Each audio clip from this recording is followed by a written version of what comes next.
Hello, everyone. This is Pendy. And this is Jen. Hey, everybody. Just like Lulu, I've decided to get into doing more cosplay. That's great, Pendy. I know you've cosplayed characters like Krillin, Master Roshi, and the main DQ5 protagonist in the past. Who are you going to cosplay this time? I'm going to cosplay the Prince of Canic, specifically the version from the original game, the strongest one. I think you've got that backwards, buddy. Are you sure? Yeah, it's great. Check it out. I've got the Falcon blade that can do multiple hits. Hiya, hiya, hiya. That didn't go right. Oh. That's quite the cosplay. He even does the coffin part, guys. Kazing! Okay, Pendy, let's welcome our guests to the show. Oh, thank you. Never doing that again. Okay, we welcome back Lulu and Uglyidiot to the show. They will tell us all about their experience with the Dragon Quest 1 and 2 event that took place in the UK on October 20th. Hi. Hi. Welcome to the show, guys. As mentioned before, we learned that Square Enix UK's office was having a special DQ1 and 2 HD-2D remake event. Lulu and Uglyidiot, what was it all about? How did you get to attend? This is a strange confession to make, but I found out of the event while I was on my phone at work, which I shouldn't have been doing. So I was on my phone underneath my till, and it came up that there was going to be an event in the UK, and I had attended the last one. I knew that tickets sold out fast. So, and I pray that my manager never listens to this. I bought the tickets while I was serving a customer at work under my till. And then one of my colleagues, who's a big fan of Dragon Quest as well, he was like, "Oh wow, only one of us can have the day off because obviously it's on a Monday." And so I had to physically race him to my manager, who was in the back office, to ask for the half day, which I won. So I got that half day, and my colleague didn't get to go. Oh no. It's a little bloodthirsty. I like it. My story's not quite as dramatic as that. I've made it so that I get notifications on Twitter when Dragon Quest posts, just because sometimes they might do something good, and this came up. And last time I went to the Square Enix office was in 2018. I went and played Dragon Quest 11 there, and I thought, can I get the time off work to do this? And I had a voucher for a free return bus trip anywhere in the country, and it had to be used by the end of this month. So I thought, this is a sign. So it was 6 hours there, 6 hours back on the coach. And I managed to get the time off work from my manager, but it was worth it. I did get home at like 5 a.m. in the morning, which wasn't so fun, but yeah. That's cool. I love the commitment. So how was the preview event decorated, and which version of the games did you play? And Lulu will go to you first. Yeah, so strangely, most of the decoration was actually for Dragon Quest 7. My guess was that the Dragon Quest 7 kind of like press pack had come in maybe like week off, and so they had just unpacked it all. So that was rather strange to have all the Dragon Quest 7 stuff out and the cutout. The two hero cutouts as well from the Dragon Quest 3 event were still there, but it was mainly stuff like that. And obviously, the Square Enix office is always decorated with Final Fantasy props and a big statue of Lara Croft and stuff like that. So yeah, more than last time. Definitely last time, I will admit, like, it was a bit sparse, but the wrong game, so that was strange. And then someone did ask a staff member what version of the game we were playing, and she did confirm we were playing the retail version. There were two sections that up for playing. I believe it was Switch 2's running, or Switch is running in one area, but I played the PC version. Gotcha. What about you, Ugly? Yeah, the same. I played the PC, but you could the way it was all set out was there was a room with PCs. They had a Foam Stars poster on the wall. Is that game even still going? But you could play the PCs in one room, and then there was Switch 2s on tables in like the main room. But yeah, like Lulu, I did think there's a lot of Dragon Quest 7 stuff around, and I don't want to.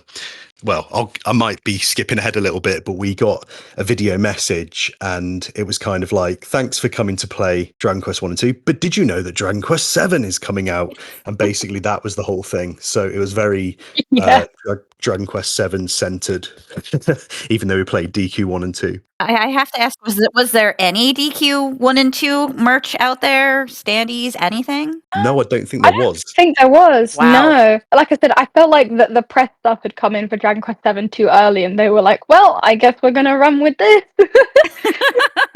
Funny that you mentioned that Lara Croft statue is there as well, because I'm pretty sure that Square Enix no longer publishes the IP as well. So that's funny that it's still there. So it's downstairs. So part of the office was obviously sectioned off. We weren't allowed free reign, and we both noticed it downstairs.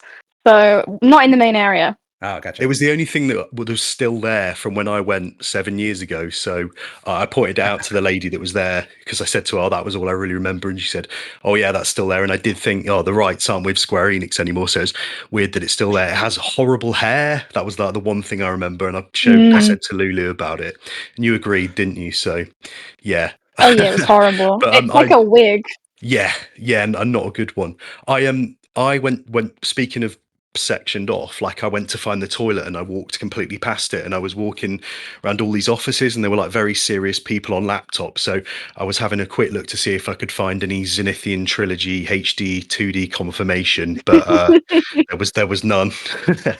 And a lady gave me a very stern look, and so I thought I better go. That would have been some awesome breaking news for us to be reporting on. So it's a shame you didn't see it, but I Yeah. appreciate you, giving it a go. We had to sign NDAs when we went in, so I think that would like have been next Oh. level legal trouble if I'd We found that. we did. Done. Yeah, did you not? No. Okay, I think it was just that we weren't going to. We just had to say that we weren't going to film the screen or take pictures of the screen. Well, I'm not covered under the NDA, No, you're so not. I can say whatever I like. There you go then. No, they were very like serious about me signing that. So yeah, Maybe the cosplay that Lulu did made them think that she was like Distracting. part of the team. Yeah, you with the pink hair, you're fine. This guy though, make him sign it. he looks like a troublemaker. Well, what was your impression of the games overall? Were you able to play both 1 and 2? And what'd you think? I played both of them. I was what I was worried about was that it was going to be like too much of an upgrade from part 3, and that it would be like not they wouldn't really like feel like they were connected. But I didn't get that feeling at all. But I said to Lulu when we were there, I spent too much time looking for mini medals. We only had 20 minutes on each game. And I spent too much time looking for mini medals and like wandering around, and there were people around me like zooming ahead and getting really far, and I feel like I missed out a bit because I was too busy smashing pots and looking for things. But so I didn't get too far ahead in the first one. And the second one, I accidentally skipped all the cutscenes at the beginning. So yeah. How did you get on, Lulu? Yeah, so I managed to play both as well. I split my time, so I had my watch on, so I was watching it. They did say they would let us know when we were at the halfway mark so we could change over, but like no offense to Square Enix, but I was watching the time on my own because I was like, I'm not having them forget to do this and then I miss out on playing the second game. I started with 2, strangely, and then moved to 1 just because 2 was the one I was more interested in. And they're still kind of gorgeous 2D 3D textures. They are very similar to 3, obviously. I will say I am surprised they went with the Old English for both 1 and 2. I've never played the originals, but I did feel like that was slightly controversial, but I think it is hilarious. So I really enjoyed it. I also, thinking about what Ugly was saying, when I played the Dragon Quest 3 demo last year, I spent all my time like looking for treasure chests and stuff because that's just how I play the game. And so I didn't get very far. So this time I was like, right, I've really got to lock in here. I've really got to actually make it in the game. So I was fleeing from encounters and like the whole shebang. I was like, right, we gotta get as far as we can. So I got to Canuck in Dragon Quest 2, and then I believe I got to like that first dungeon in Dragon Quest 1. So I don't know how far I got, but I was trying really hard to actually make progress. So they had you start at the very beginning of both games and work your way through instead of starting like in a mid save point somewhere. Yeah, definitely. Like it was definitely the retail copy. Wow. So we just started on like blank save. Yeah, I got a Steam achievement for leaving Oh, that's the hilarious. for leaving the town at the beginning. So there's a bit of a spoiler for everybody. Congratulations, you leave the town. Yeah, exactly. Now you violated the NDA, Ugly. They're coming for you. Ah, hopefully my law degree will come in handy. There you go. Hey, Lulu, so since you got to Kanik, I'm sure you probably didn't have her join you, but did you get to see the princess at all? The Princess of Kanik? I didn't know. I literally just made it into the town, like literally just the town loaded, and then I had to switch games. Ah. So when I say I made it, I literally mean like I took 2 steps in it, and then we were like, "Oops, time to change over." I saw her on another person's screen in the Ooh.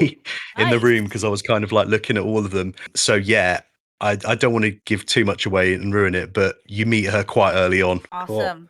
So, for both of you, have you played any version of Dragon Quest One and Two prior to this? And if so, how do you compare? And Ugly, we'll start with you. Yeah, I've played the Game Boy Color version. I used to have that. I think I had to sell it when I needed to pay like my gas bill or something. But yeah, and I've played the mobile versions of 1 and 2. It's just like I don't really like the Game Boy Color version, so sorry to anybody. I know it's like sacrilege, but I think like the new versions are just like the mobile versions, but better in every single way. Like the Mhm. voice acting and the graphics and just everything is just way better. Nice. And Lulu, this was a first time for you for both of these games, right? Yes, it was. So I guess by the time I was starting to think about playing the previous Dragon Quest games, I found out they were going to be re-releasing Dragon Quest 3, so I was like, well, I might as well hold off because obviously they're going to do 1 and 2.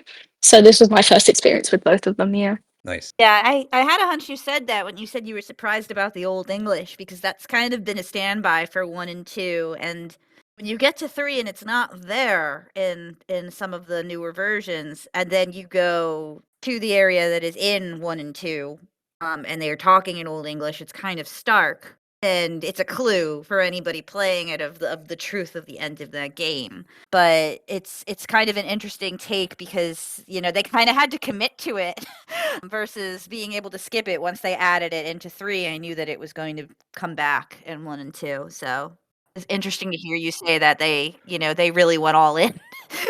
Yeah, and what I saw in 3 in that area of using the Old English, it at least it's a little toned down because like in the original like NES version, it was really thick. Oh yeah.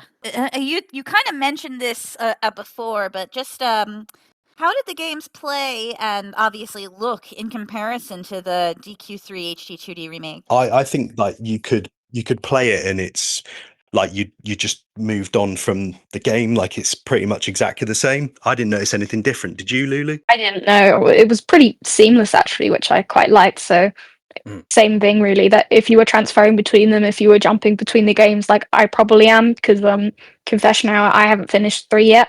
If you're jumping between them, it'll probably be a completely seamless experience, which is really nice. That's wonderful. That is Yeah, that's nice. great to hear. What did you think of the voice acting and the music of the game? And Lulu, we'll start with you. There's definitely more VA work in Dragon Quest II, at least in the beginning. That beginning cutscene, the destruction of Moonbrook, is fully voiced in Old English, which is hilarious. I really liked it. I was actually surprised that the Princess of Moonbrook is voiced because I know that the Princess of Moonbrook and the Prince of Canuck are playable characters in your party. So I was surprised to hear one of them voiced, but it was really quite nice to have that cutscene. Yeah, I just think the Old English is really funny voiced. You know, it's all right to read, but when it's voiced, it's just hilarious. It's so dramatic.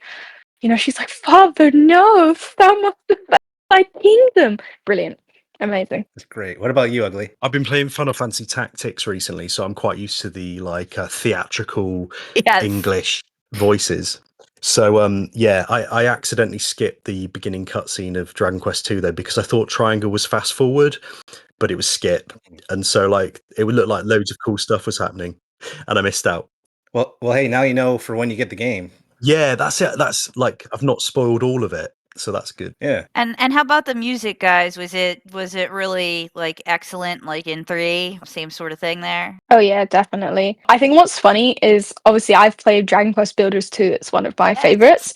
And it was really funny hearing again that music in Yep. Dragon Quest 2, which is obviously where it originated. I was like, "Oh, I know this song." I've been playing Builders 1 in anticipation of this game, doing some crazy self-challenges in it, and it's very exciting to know the music is coming again for these games, so I'm with you completely there. I don't normally play with headphones on, like I just play through the TV, and having headphones on and being sat at the monitor and stuff, it just made you appreciate the music even more.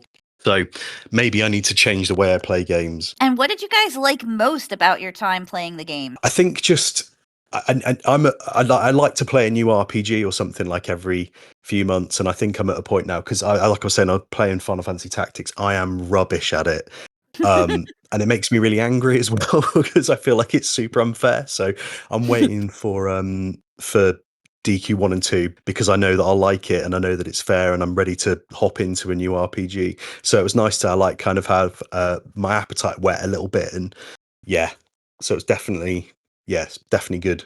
I think for me, I'm quite excited to play Dragon Quest 2 in particular. Like I said, Builders 2 is one of my favorite games, and so it's really going to be nice to play like the original timeline. I'm sorry if this is spoilers for people who haven't played Builders 2, but Builders 2 is an alternate timeline version of Dragon Quest 2.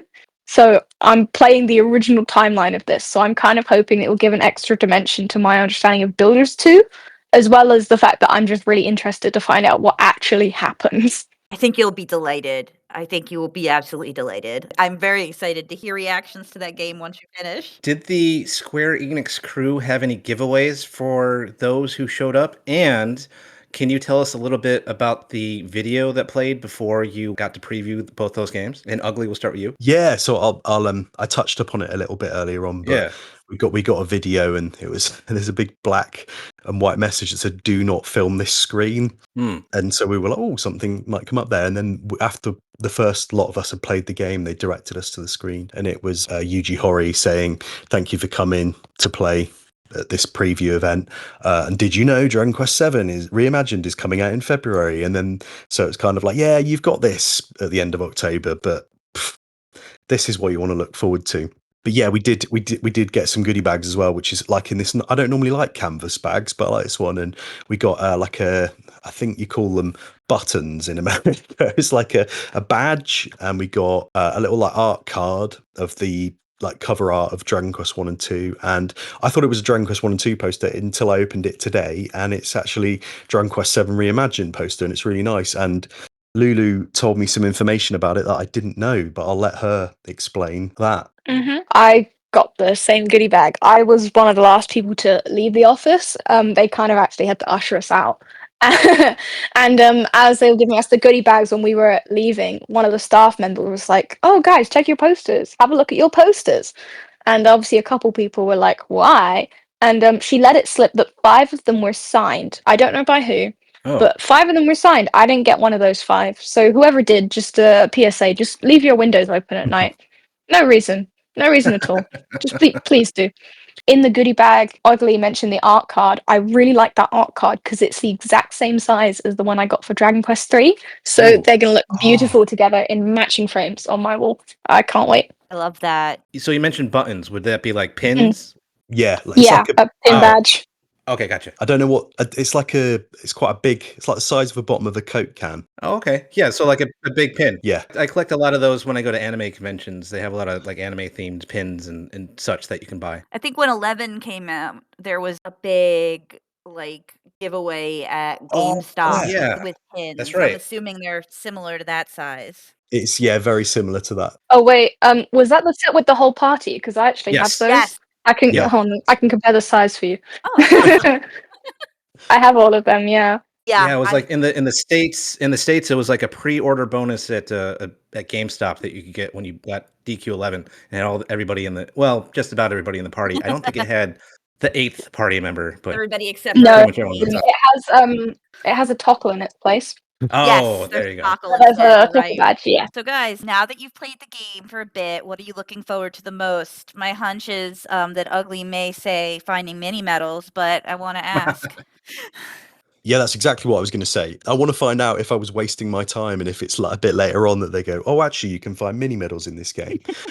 It's that, and it's something that I think Pendy might be quite interested in as well. Is I want to find out because they showed off the red sword and shield of Erdrick. I want to Yeah. find out if there is any connection to the Mark of Erdrick manga because I love Mm. little like connections to other things in the series and like wider media and stuff. So yeah, me being really sad, that's the that's the thing I'm looking forward to the most. No, that makes sense because there was like a Japanese only exclusive for if you got the collector's edition, and I think if you pre-ordered both of them, then you could get like the Mark of Erdrick pins. That one was a sword and one was a shield, and they're the red color that's from the manga. So I'm wondering if there'll be any kind of connection at all, and if 1 and 2 will go into that. But I don't know if they will, because I thought something that happened in 3 was connected to it, and I ended up being wrong about it. It was like some other character, so who knows? I paid a bit too much money on Buyee for that red Sword of Oh, Erdrick that's badge. that's awesome. I'm jealous. That's great. Yeah, but now it means I have to get the shield as well and to Mm. complete the set, and True. dangerous. He never should have said anything, Pendy. He could have lived in ignorance.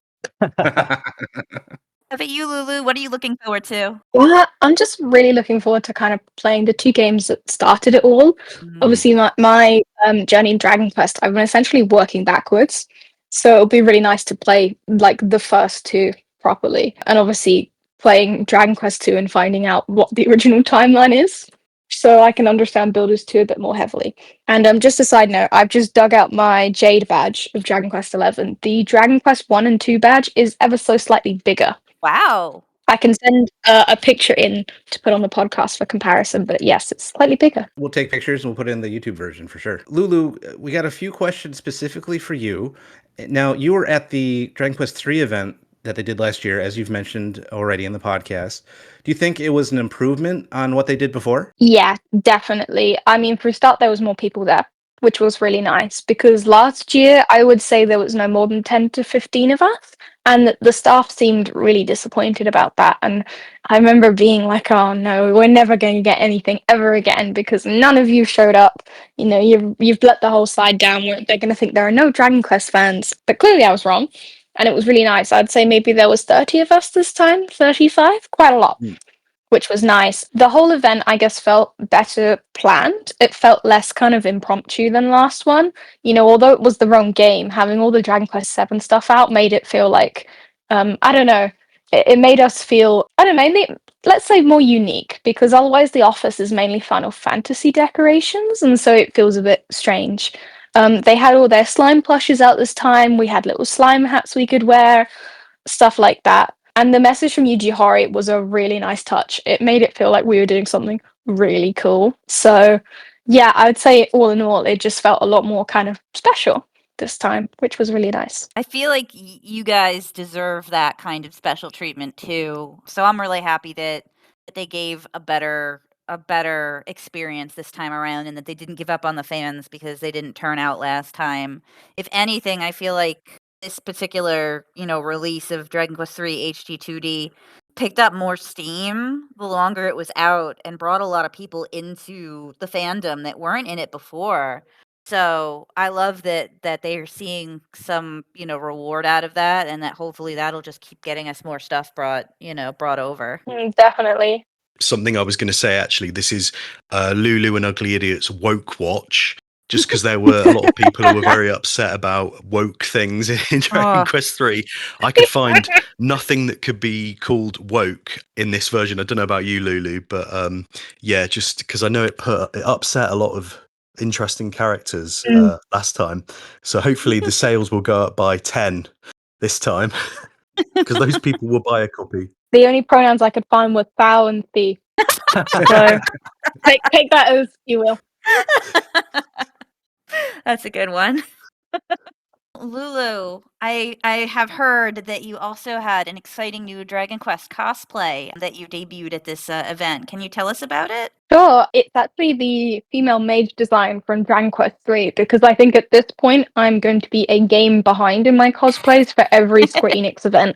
At Dragon Quest 3, I came as the Luminary because it was the only one I had at the time, and I think this is just how it's going to be going forward. My mage cosplay, I was really proud of it actually because it was a budget costume actually. I set a challenge for myself. I was like, right, this is quite a big kind of costume. All Dragon Quest ones are always quite strange because they have these kind of larger than life elements. They kind of the physics are a little bit strange in Toriyama art. So I was like, all right, can I do this on a budget? And I can. So the massive witch hat, which I get caught in doorways with a lot, was entirely made out of things I already had. I didn't have to buy anything for that. The only things I had to buy for this costume were that beautiful kind of green, it's called taffeta, which it's a top and skirt, it's not a dress, is made out of, which I chose for an investment because I was like, you know what, let's get fancy. And then the cape fabric I did have to buy, but I'm planning to reuse in a different costume. And then the staff, I was talking to someone at the event about this. The staff is made out of half a Christmas ornament, like a funnel that you would use like in kitchen and cooking, and a PVC pipe. which is used in plumbing. And the wig was secondhand. So all in all, it's pretty good for a budget costume. I'd say it cost no more than 40, £50 Excellent. altogether, which is a lot cheaper than the Luminary was. A lot. I've seen a few pictures of it already, and if you asked me if I could tell that it was low budget, I would not be able to tell at all. It's very nice. Thank you. Like, kind of budget and sustainability is something I'm trying to think about more in cosplay. We've started talking about it a lot in the UK as well. How about how wasteful costuming can be? And so, this was my second budget build. My first was Kermit the Frog, which was entirely made out of secondhand materials that were destined for landfill. So I think it's something I definitely want to keep doing going forward. It's a really fun challenge to kind of think of, what you have, what you can use, sort of thing, and kind of think more creatively. Like the staff I came up with while I was in my local DIY shop buying paint, and I was just kind of looking at things on the shelf, going, "Hey, wait, there's a staff here." That's brilliant. And I love that. Just kind of reusing things in your closet, kind of like closet cosplay, but with a little bit more work done in to really, bring them to life. That's wonderful. Were you the only one in cosplay there? At least from that picture, it looked like you were. Oh yeah, I was. I always am. Someone's got to bring the vibes, though. I'm glad you did Excellent. it, man. Like, I'm so happy you did that. They needed that Yeah. energy. Hmm. Oh yeah, and the staff when I arrived, so Screenix's office is on like the fifth floor, so I had to like stand in the lobby of this office building, and the security guard's like eyeing me, and a Square Enix worker comes down, and she looks at me, and she was like, "You were here last time in costume, weren't you?" And I was like, "Yeah, yeah, that was me." And related to your new cosplay, we saw you got to meet an important Japanese official at an event. So, what event was it? What was it all about? And who did you meet from Japan? Yeah, so it was in September. I was part of the cosplay group at Japan Matsuri, which is a big Japanese culture festival that happens in London every year. It's a free event, it's open to the public, and it takes place in Trafalgar Square, so extremely large. Ooh, I've been there. So you can imagine how massive the space is. Yes, exactly. So it's full of Japanese food stalls. Some Japanese companies go. Apparently, JR Rail was there this year. I will explain later. I didn't get to see that bit. And there's like kind of Matsuri games you can play. And then there's a big stage where they do loads of really cool dance performances, singing performances. They get Ready Player One, which is a gaming choir. So they sing songs from Final Fantasy and stuff like that. And I was there this year because I was invited to do their cosplay catwalk. So it's just a cosplay showcase. It's usually only of kind of Japan's most popular anime and video games. Obviously, Dragon Quest is very popular in Japan, but I found out the reason I get invited back every year is because one of the staff members who run the stage show is a big Dragon Quest fan. So she specifically sends the email out to me every year going, "Are you doing Dragon Quest?" And I'm like, "Yep." That's how I get invited back. I love it. So this year I met Hiroshi Suzuki, who is the Japanese ambassador to the UK. I met him because after we had all kind of gone on stage and done our stage walk, we were all posing for pictures with the stage crew. And we were there for like quite a while as people kind of switched in. So I kind of zoned out for a little bit. I was talking with the person next to me. And then another guy came up and he was talking kind of to the people closer to him in the picture than I was. I was at the back for a fair bit before we took the picture. So I was like, I kind of looked because I was like, what's taking so long? And I realized it was Hiroshi Suzuki. He's actually quite well known in the UK because he does very kind of endearing British things, basically. I believe he was on the news some months back for St. David's Day, which is the patron saint of Wales. He can sing the Welsh national anthem in Welsh. Oh, wow. And Welsh is a very hard language to learn. It is lots of syllables from what I remember. Yes, so he released a short video of him singing the Welsh national anthem, and it went viral in the UK. And he went on all of these news channels, basically saying how sweet he was. He also he carries a Paddington bear plush around with him everywhere. So in the picture of all of us with him, you can see the Paddington plush. But he was really lovely. He kept saying how good we all looked, kept thanking us for the picture. So yeah, it was really nice to meet him actually. I don't think he saw me specifically, even though I had my massive witch hat on, but I do wonder if he's a Dragon Quest fan, because that would be nice. And yeah, going back to Welsh, I mean, I remember there are some towns that just go on forever that I've seen before, which is hilarious. So the fact that he can sing the Welsh national anthem, that's Mm. impressive. Oh yeah, I mean, I was in Wales recently. I have Welsh family, and I can't say half those place names. I disgrace my family. I can't say them. Oh, So I heard that there is another Dragon Quest themed cosplay on the way from you, Lulu. Can you tell us a little bit more about that too? Sure. So originally for the preview of Dragon Quest 1 and 2, I was planning to actually do the Princess of Moonbrook. I've been wanting to do her costume for quite some time. I really kind of love how elegant her look is, and her staff looks very similar to the mage. So that's a bonus for me because I really hate building props. So it'd be nice not to build a new one. And quite ambitiously, in I think it was like 2 weeks' notice we got, I was like, you know what? Yeah, I can do that. I quite foolishly said, "Yeah, that looks simple enough. I can smash that out in 2 weeks." I can't. I couldn't. On Saturday night at about 10 p.m., I was still struggling to kind of get the dress to fit the way I wanted it to fit, and that's when I was like, "This is not a reasonable ask for Monday." So I put it away for now. I was doing a bit more of it today. It's going to take a lot longer than I thought.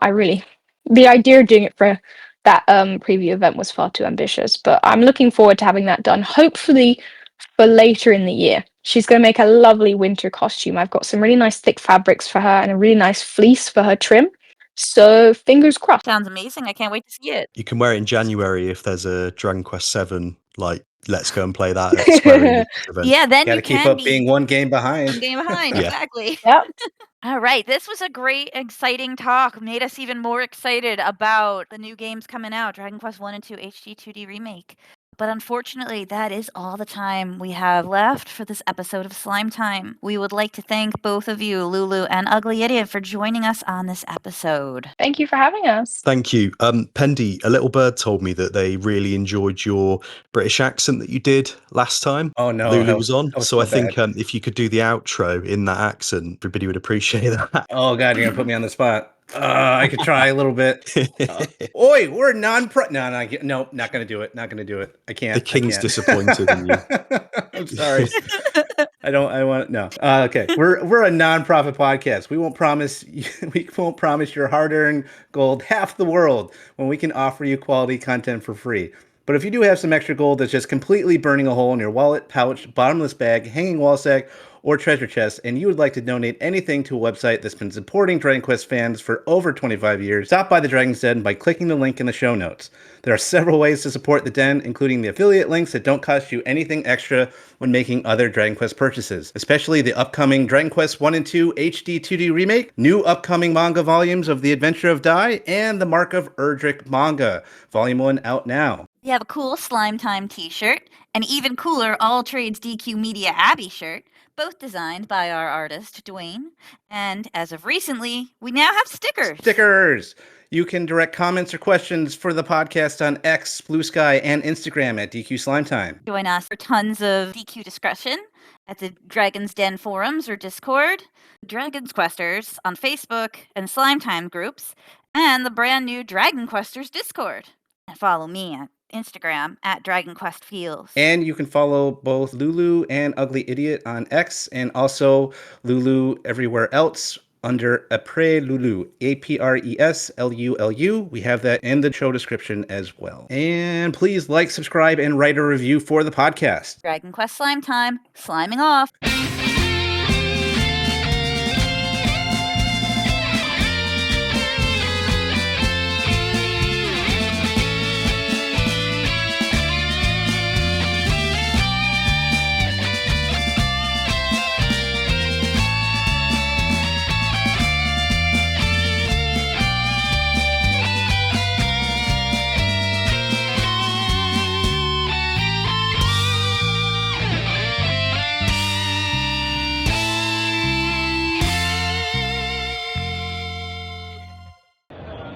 This is Gertrude for Slime Time, reminding you all that you must complete your adventure.